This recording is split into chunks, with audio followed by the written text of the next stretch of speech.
আসসালামু আলাইকুম everyone. Temu shopping থেকে ঈদের কয়েকদিন আগে মানে 4 থেকে 5 দিন আগে আমি কয়েকটা জিনিস অর্ডার করি, তো সেটাই শেয়ার করছি আজকে। বেশি জিনিস না, অল্প কয়েকটা জিনিস আমি অর্ডার করেছিলাম। তো তো প্রথমে আমি যেটা দেখাচ্ছি একটা সাকনি সিস্টেমের চায়ের কেটলি আর কি। এটা আমি খুব শখ করে অর্ডার করেছি আর খুব একটা চিন্তায় ছিলাম আসলে জিনিসটা ভালো হয় নাকি। ওরা আসলে শিপিংয়ের জন্য পারফেক্টভাবে একদম প্যাকেজিংটা করে, যার কারণে নষ্ট হয় না, সুন্দরভাবে যে কোনো জিনিস পৌঁছে ঠিকঠাকভাবে।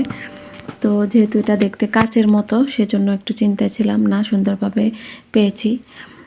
তারপরে এখানে একটা জায়গার জন্য ড্রেস অর্ডার করেছিলাম, ঈদের আগে করেছিলাম। তো ঈদের পরদিনই ড্রেসটা পেয়ে গেছি বা পার্সেলটা পেয়ে গেছি।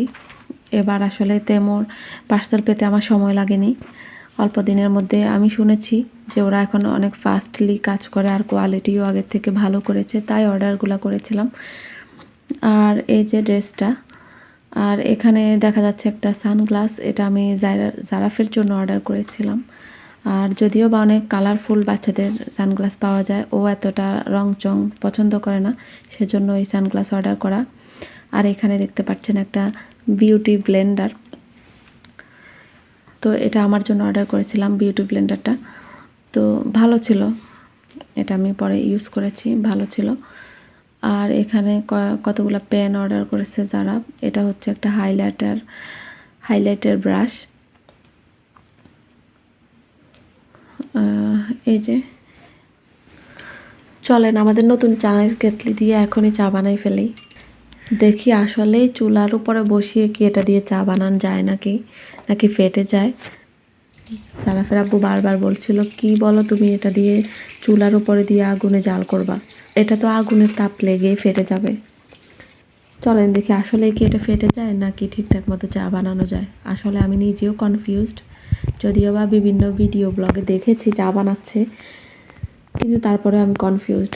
মনে হচ্ছে এটা ধরলে মোটামুটি হালকাই, অত বেশি ভারী না, সেজন্য আমি নিজেও কনফিউজড আসলে এটা ফেটে যায় নাকি আগুনের তাপ লেগে আবার।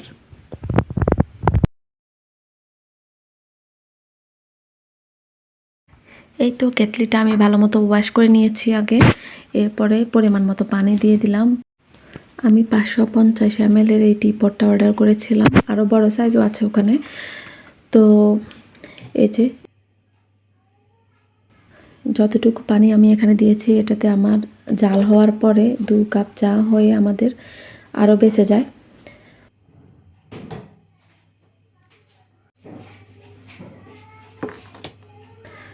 তো লেবু চায়ের জন্য যে সব মশলাপাতি, চিনি আর এলাচ, দারচিনি, যা যা দেওয়ার মশলাগুলো, সেগুলো আমি ফিল্টারিংয়ের জায়গাটাতে দিয়ে নিচ্ছি।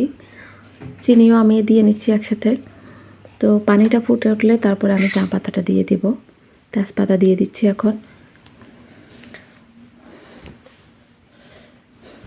এখন চিনিটাও একসাথে দিয়ে নিব। আর লেবু চায় দেখা যায় যে চিনিটা দিতেই হয় না, অনেক চিনি লাগে। আর দুধ চায়ে একটুখানি চিনি দিলে হয়ে যায়। চিনি অত বেশি খেতে চাই না, কিন্তু লেবু চায়ে বেশি করে চিনি না দিলে চলে না। তো পরিমাণ মতো চিনিটা আমি দিয়ে নিলাম, তারপরে ঢাকনাটা লক করে দিচ্ছি। আর এটা একদম এয়ারটাইট হয়ে ঢাকনাটা বন্ধ হয়ে যায়। উপরে 3টা পাতা যাওয়ার জন্য ছিদ্র দেওয়া আছে দেখলাম। তো ফাইনালি আস্তে আস্তে চাটা ফুটে উঠতেছে, মানে পানিটা ফুটে উঠতেছে। আর আমি একটা লেবু কেটে নিচ্ছি, একটা স্লাইস লেবু ওখানে দিয়ে দেব ঢাকনা খুলে।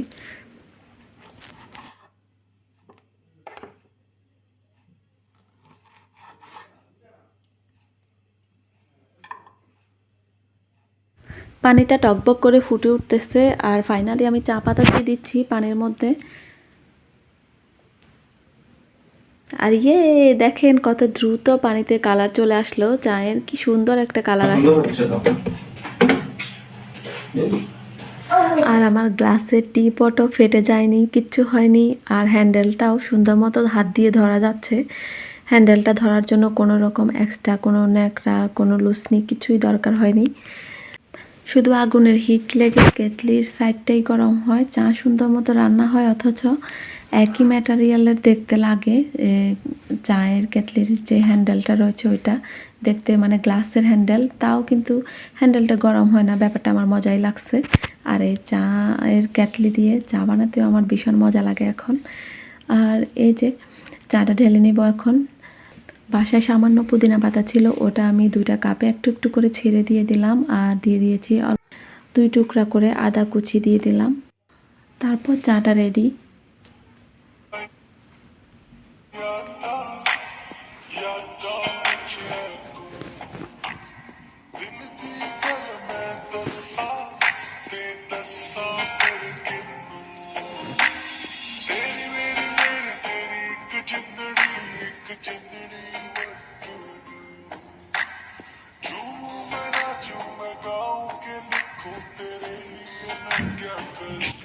ভিডিওটি ভালো লাগলে লাইক কমেন্ট করে অবশ্যই পাশে থাকবেন, আর ভালো লাগলে শেয়ার করেও দিতে পারেন। তো আবারও কথা হবে নেক্সট কোনো ভিডিও ব্লগ নিয়ে আসলে। সে পর্যন্ত সবাই ভালো থাকুন। আল্লাহ হাফেজ।